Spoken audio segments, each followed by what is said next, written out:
On va découvrir 6 séries qu'il faut absolument regarder.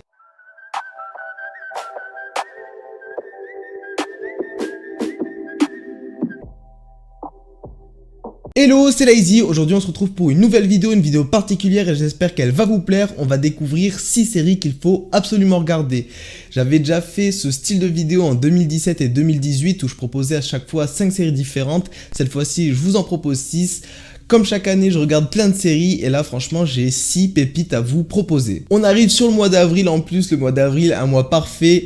La saison finale de Game of Thrones qui va arriver, on a l'album de PNL et la reprise de l'Attaque des Titans saison 3. Ce concept de vidéo, il est pas fait pour présenter les plus grosses séries comme Game of Thrones ou encore Breaking Bad. Pour moi, c'est des classiques, mais vous en avez déjà entendu parler. Là, on va se focaliser sur des séries que vous avez sûrement un peu entendu parler ou même pas du tout.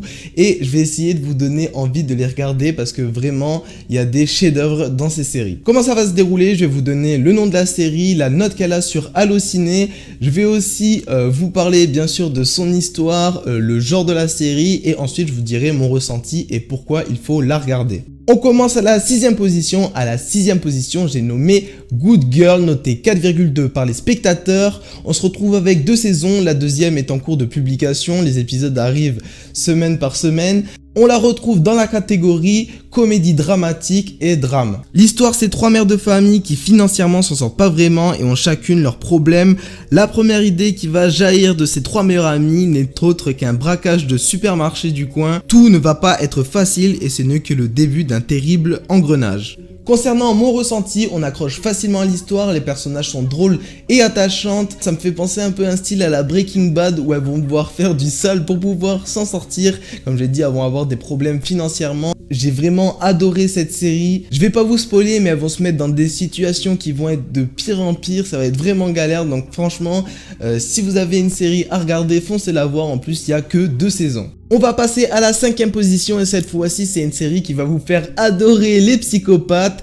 J'ai nommé la série You. Noté 4,1 par les spectateurs, il y a une saison pour le moment d'à peu près 10 épisodes. Il y a une deuxième saison qui est prévue par Netflix. La catégorie pour le coup, c'est du drame et thriller. Concernant l'histoire, on se retrouve avec Joey, un gérant de librairie à New York. Il va rencontrer Beck dans cette fameuse librairie et va découvrir qu'ils partagent les mêmes passions, l'écriture et les livres. Il va devenir obsédé par cette fille, donc Beck, et il va tout faire pour la voir en tant que petite amie. Un vrai psychopathe, il déteste les gens en termes généraux, donc c'est plus un sociopathe qui va commettre des actes complètement fous.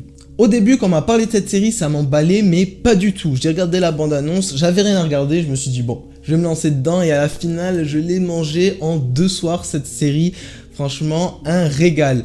Joey, le personnage principal, a un vraiment bon jeu d'acteur, on arrive à s'attacher à lui, il est drôle, il est sympathique, il est très charismatique, il est charmant aussi, il arrive à charmer et il est très intelligent et calculateur. Au-delà de ça, c'est un vrai psychopathe, comme je l'ai dit, il va faire des choses complètement folles et c'est là qu'on se dit, quand on regarde et qu'on voit ce qu'il fait, tu te dis mais moi je pourrais faire pareil, là je le comprends, mais là il a totalement de raison de faire ça et à final quand tu prends du recul tu fais mais non jamais de la vie je ferais ça, il est complètement fou en fait et c'est ça qui est hallucinant avec cette série, c'est qu'elle arrive à nous faire adorer un psychopathe, il va faire des trucs qui sont impardonnables et en définitive on va réussir à apprécier le personnage. Franchement c'est une série que je vous conseille, j'ai hâte de voir comment va se dérouler la saison 2.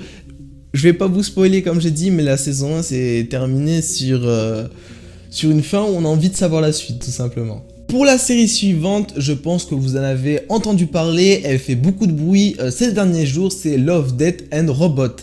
C'est une série fantastique de science-fiction et très important d'animation. Elle est notée 4,5 par les spectateurs, il y a une saison et les épisodes font entre 10 et 17 minutes. Chaque épisode a une histoire différente du style à la Black Mirror tournant autour de l'amour, la mort et les robots. Déconseillé aux âmes sensibles, les histoires sont assez différentes et certaines vous feront réfléchir, d'autres vous attristeront ou encore d'autres vous feront rire.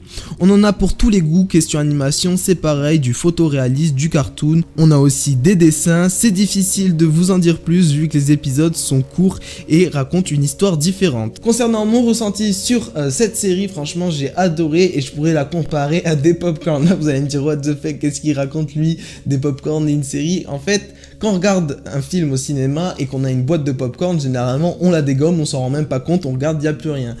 Et ben ça m'a fait la même chose avec Love, Death and Robot. J'ai enchaîné les épisodes avant d'aller me coucher et en 3 soirs c'était plié. Personnellement j'ai adoré le côté photoréaliste.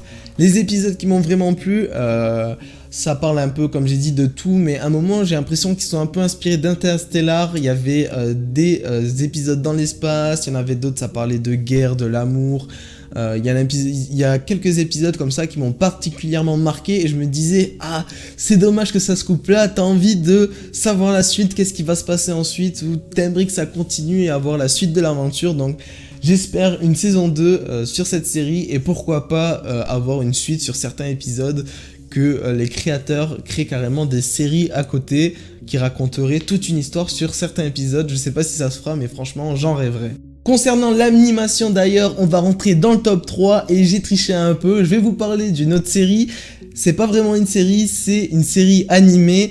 C'est Rick et Morty, noté 4,6 sur Allociné, c'est juste hallucinant. On se retrouve sur de l'animation, science-fiction, comédie, aventure.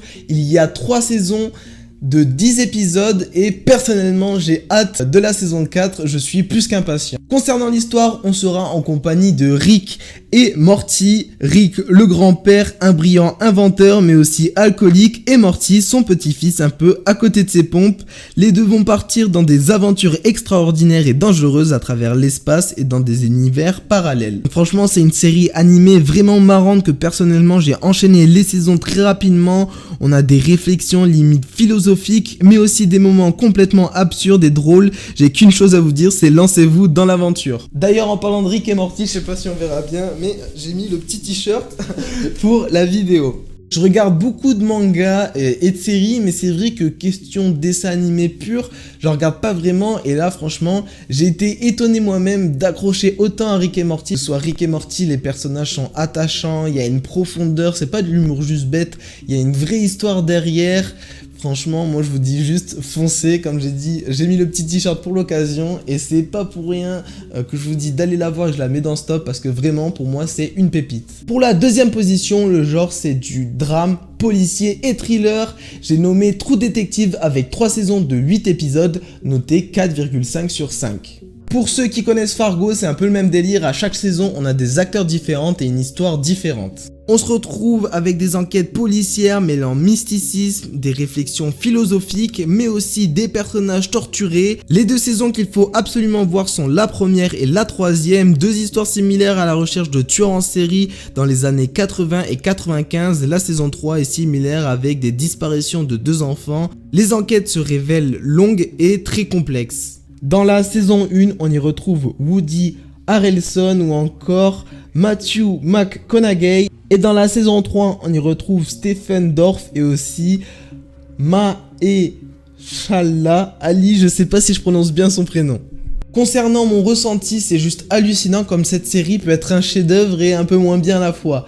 Moins bien pourquoi? Parce que la saison 2 pour moi m'a assez déçu, je l'ai vraiment pas kiffé, mais la saison 1 et 3 c'est vraiment des pépites et en plus comme j'ai dit, chaque saison a son histoire donc vous pouvez très bien regarder d'abord la saison 3 puis la saison 1 si vous le voulez. Ce que j'ai adoré avec cette série c'est que les acteurs sont vraiment bons, on arrive vraiment à rentrer dans l'histoire. Comme vous avez entendu le nom des acteurs, je vais pas me répéter parce que j'avoue que certains je galère un peu, ils ont un peu des noms galères mais franchement ils sont très connus, je pense que vous en avez déjà entendu parler. Et c'est le genre de série où on va se retourner le cerveau, il y a des choses qu'on va pas comprendre, on va se dire ah mais en fait ce qui s'est passé à l'épisode 1 on va le savoir dans l'épisode 4 et on va avoir l'évidence devant nous depuis tout le début. On va se dire mais comment j'ai pas vu ça? Et c'est pareil en fin de saison, je vous spoil pas mais que ce soit la saison 1 ou la saison 3, quand on arrive en fin de saison on se dit ah mais en fait c'était lui. Après on accuse des gens qu'en fait ils ont rien fait, ou des fois on est complètement à côté de la plaque, on se fait des histoires dans nos têtes, on se dit ah mais on pense que à cette personne il lui arrivait ça alors que pas du tout, c'est complètement autre chose.